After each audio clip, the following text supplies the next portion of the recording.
welcome to those who are joining us on the internet. And we're starting with an inspirational reading from one of our pink books, what we call our love scriptures. And it's from the Brotherhood of the Followers of the Present Jesus. And the title of this pink book is The Dawning of the Age of Light. I will be reading on page 21, paragraph 3. The power of God is your power now. The love of God is your love now. As you use these attributes of God, His power flows through you. His power lifts you and flows on to lift others. Keep faith in your ability to do God's work and to help spread His word. His love and His power to all. You may not immediately see the good that comes from this flow of love and power, but be sure it is happening.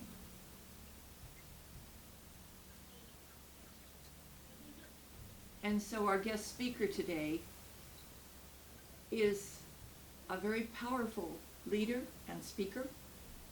She is a professional speaker, and she has studied many modalities, spiritual modalities. She's quite versed in the study of spirituality, and she has taken all of the classes at the Teaching of the Inner Christ. And to me, she is already a minister in spirit. And so she is a very loving individual, and she is a true leader.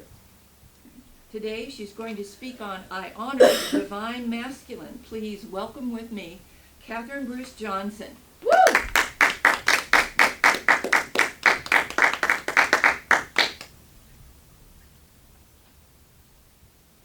Thank you, leader, teacher, Inner Christ counselor, Jennifer Allen-Prather.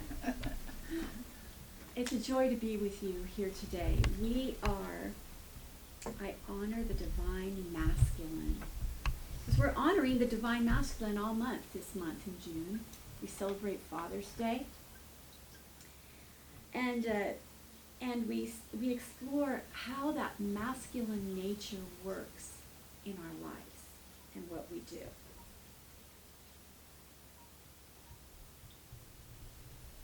Creation is an alchemy of the masculine nature, which is the objective nature. It's projecting, I should use my right hand, it is projecting a seed idea into the divine feminine, which is a subjective experience. And the divine woman feminine takes it. That's where it brings in that power of creation and gives birth to the idea and manifests it as creation and experience. So these feminine and these masculine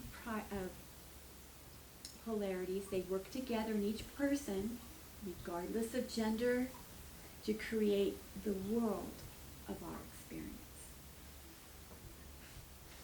What is the divine masculine? Well, it is that power within us, the objective nature within us, that power of wise choice. It could be any choice, but I like the idea of wise choice. And our will, the drive to bring forth something, and the idea of perfect right action, perfect order. The divine masculine brings strength to us, balance, and it brings stability. I look at the divine masculine as certainly father figure, leader, protector, the provider, a teacher, giving as we receive. And it also, to me, produces a foundation, a structure in which I can grow as a human being, as a spiritual being, until I grow up, And maybe I will grow out of what's been provided to me by the models in my life of the divine masculine. Being, what did my father teach me? What did I learn from the father figures in my life? There's a foundation experience with that. But perhaps if I grow into my own self-authority, I create a new foundation. I expand on the foundation. And I create a new structure that fits me and is right for me. So the divine masculine really does allow a place where we can stand securely and a sense of feeling safe. And it shows us, it creates for us this structure which allows us to thrive and to grow stronger. And we discover our power to claim our good with the divine masculinity. Mm-hmm. That's the power of the word comes from the divine masculine. We claim our good. And we take dominion of our lives. And it shows us the will and our courage to joyfully create. And what do we do if we're looking around and we're not liking what we're seeing? Do it again. Make a new choice. Create again. Bring in the power of our will to say, I want something different. This is what I want. It's not easy. I was just thinking about this morning. It's not easy being a human being. It's not easy living on this planet. And I noticed, maybe you've noticed this too, there seems to be so many darn stories I have about myself or the people around me or the circumstances that are going. And I pay attention to my stories because I'm realizing in the divine masculine aspect, I can rewrite those stories and re-say those stories and have a new idea. I sometimes feel burdened by the weight of the stories I have told, or the stories I have believed that others may have said about me, as if that is who I am. And sometimes there's a sharpness to those stories that wound and hurt. And as a human being, we get to experience that.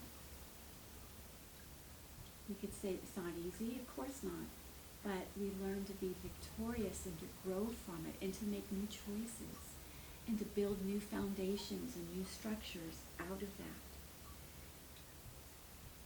The way I get burdened, there's the power game. Anybody ever get caught up in the power game? Who has the power here? Who has power over me? Mm-hmm. Where is my power? Who took my power away from me?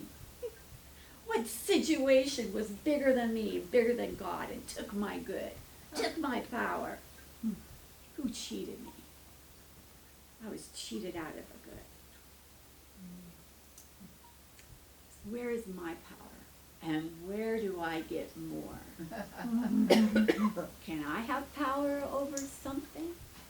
Can I do a power grab? How does that feel? We get caught in that sometimes. But when we are in our balance with our objective, our subjective nature as well, we learn to really look and choose and decide what's wise, what's right. And we learn to not give our power away and not let others take it. And we learn to let others grow in their own way and maybe not take the power from them or try to make it the way we think it should be. These are all incredible experiences of the human condition. So, and I just want to emphasize we can always choose again. Has anybody ever made a line? That's one thing we learn, boundaries. This is my line. This is my square. This is my space. And sometimes we're bigger than that. But I'm trapped in it because I have set the power of my word. This is my line. This is my boundary. This is my space. And I can only be, this wide. I can only be this tall. I can only be this expanded. But when our divine masculine objective nature, we can use that to say, I do not have to be limited. And by whatever I was taught, whatever I've been, what I've been shown, I can do something new. That's really important. Now, I feel like I have had a model in my life. I've had a dad, and many of us have had fathers. Some may not, but maybe father figures. And I just want to share a little bit about things about my dad that I learned. Also in honor of our approaching Father's Day. I realize as I am entering my sixth decade, so exciting. My father was so young. He was only 22 when I was born. And he had been married less than a year. He was a young, inexperienced father and husband. But one thing I remember, the stories he said that I loved, is that we would have incredible baby babble conversations in which I would just speak, babble, and I would look in his eyes and I'd stop and look at him, and my father would say, yes, that's right. Babble. Oh, I think you have something there. Babble. And it gave me such joy to hear that story, and I realized he gave me his attention. Even when I wasn't making, he gave me his attention, and it taught me that I was loved and valued. So that is something that we get from the divine masculine. I'm loved and valued. I'm respected. Another thing I like to do with my dad is I love to comb his hair. But there was a certain way. It had to be with a cup of water and a comb. And I had to be sitting on the back of the couch, so he would sit, so he was, his head was right level with me, and I could dip my comb in the water and comb his hair. And I remember doing that, and I just loved, Daddy, let me comb your hair. But I didn't really realize he would always take off his shirt, his good shirt. He had a t-shirt underneath it, and he'd always wear a towel. And later on, he told me how, unbeknownst to me, as I was combing my daddy's hair and dipping the comb, just streams of water were he was just down his face with the towel. He would be soaking wet, and yet he indulged. How old was I? 3? Less than 3? I remember it, so I must have been at least 3. He indulged me with my joy. And that's what we did. Wow. And then when he shared with me, which I had no idea it was dripping wet, I thought it was the funniest thing I ever heard. My dad doing that. His attention to me, it sowed the ideas that I was loved, and I felt safe and happy, and there were so many memories. There was another one where he really taught me how to be strong in myself. Kindergarten, first grade, maybe it was, I was taking a bus to school with all the kids, and there were older kids that were maybe 3 grades older than I was, so maybe 4th graders would bully me. And I told my dad about it, and he taught me how to do I don't know if I dare do it, he taught me how to do a karate kick a certain way. He taught me to do a karate kick and a punch. Now, we don't teach our children about self-defense that way these days in school when there's schoolyard incidences, but my dad taught me to trust, to be strong. And one particular day at the bus stop, this little girl who was so much bigger than I, she just pushed all the books out of my hand.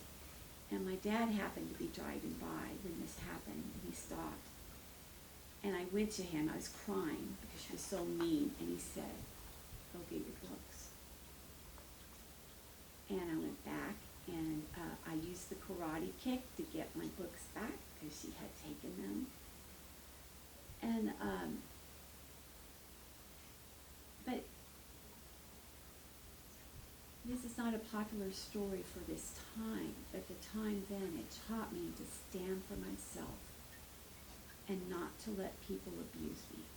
I don't know what her story was in her household and why she felt it was powerful to grab the power of someone so much younger than her.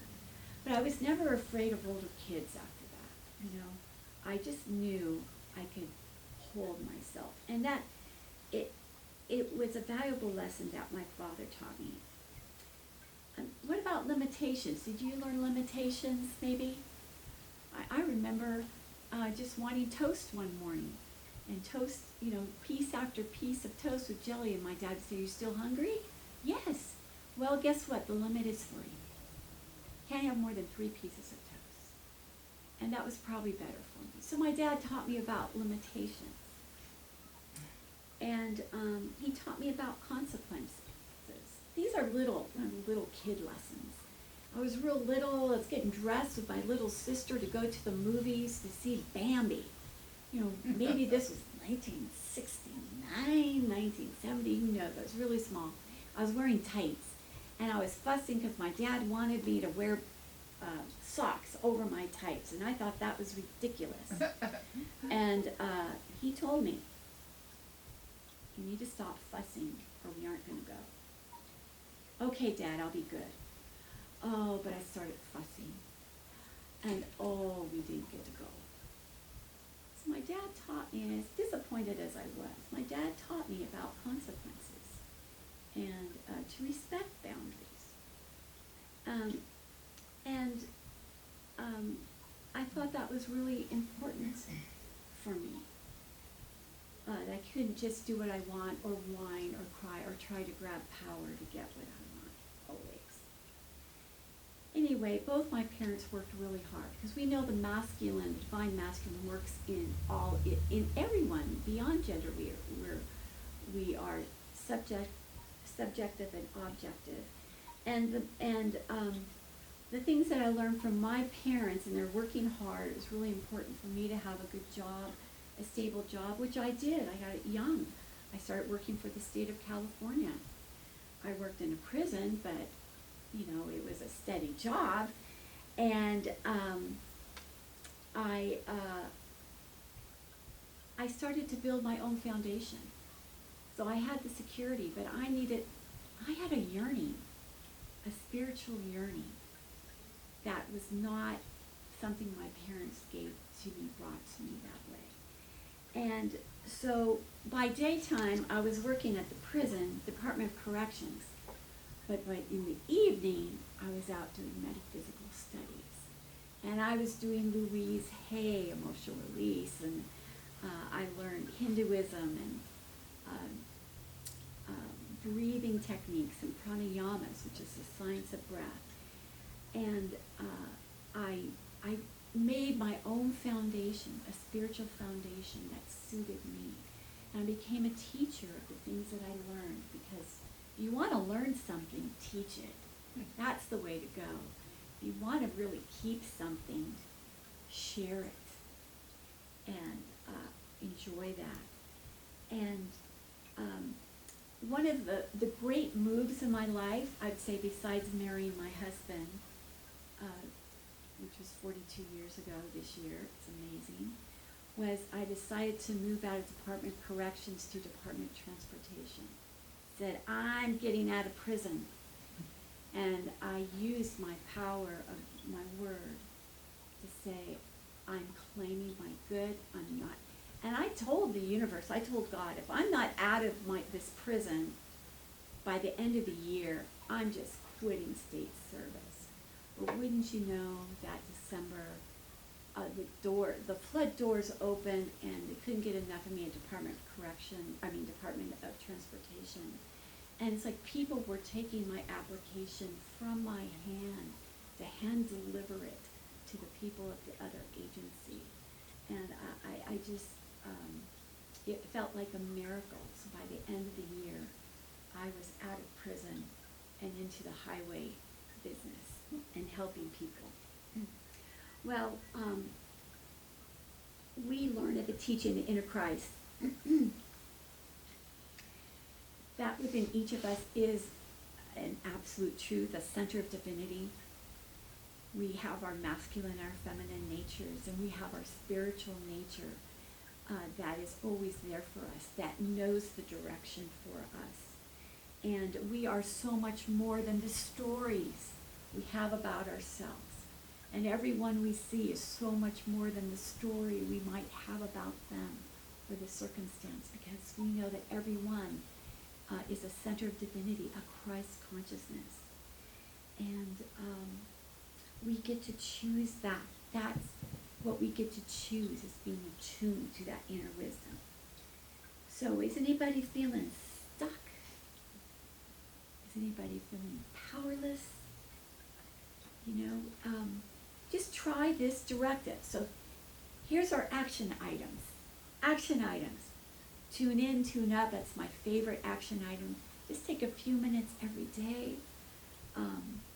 to go into meditation, to create a discipline of it. So the act of choosing to meditate, choosing that time, is our masculine nature. Meditation itself is our feminine nature. We're receiving the guidance and the insight. And it takes both the feminine and the masculine nature to create a balanced life. So we're looking for that balance. Choose that discipline, that discipleship of tuning in and meditating.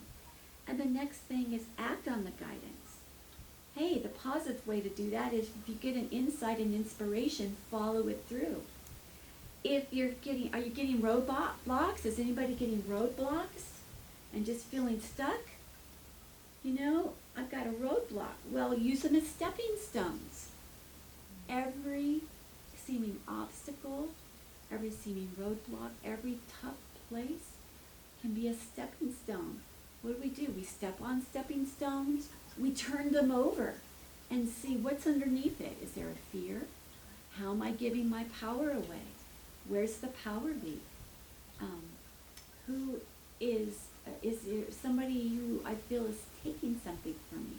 Explore that and take it to meditation and get inspiration.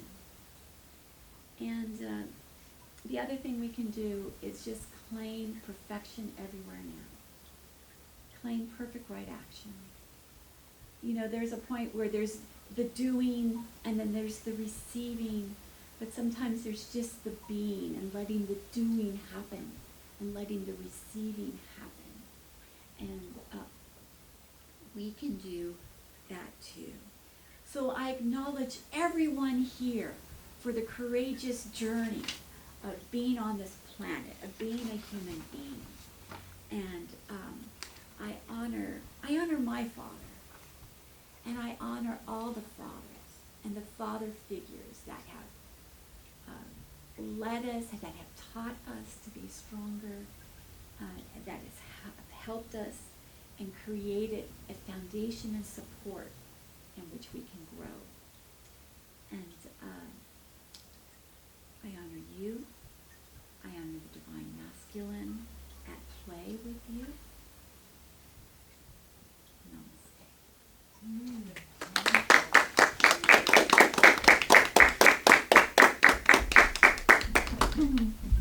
Thank you, Cathryne. Such wonderful stories of fatherhood and the lessons that we learn from our dads and the power that comes from that. Thank you. Very inspirational. And so, now we have the opportunity to do something powerful, and that is to give, to honor God, and we can honor God where it says in Malachi in the Bible, chapter 3, verse 10, bring all the tithes into the storehouse, that there may be food in my house. and try now in this, says the Lord of hosts. If I will not open for you the windows of heaven and pour out for you such blessing, there will be not room enough to receive it. That's a great picture. Thank you for supporting the teaching of the inner Christ with your love donations through our website, teachingoftheinnerchrist.org, or by mail to Teaching of the Inner Christ, 1114 North 2nd Street, El Cajon, that's E-L and then C-A-J-O-N, California. The zip code is 92021. Thank you for those donations. And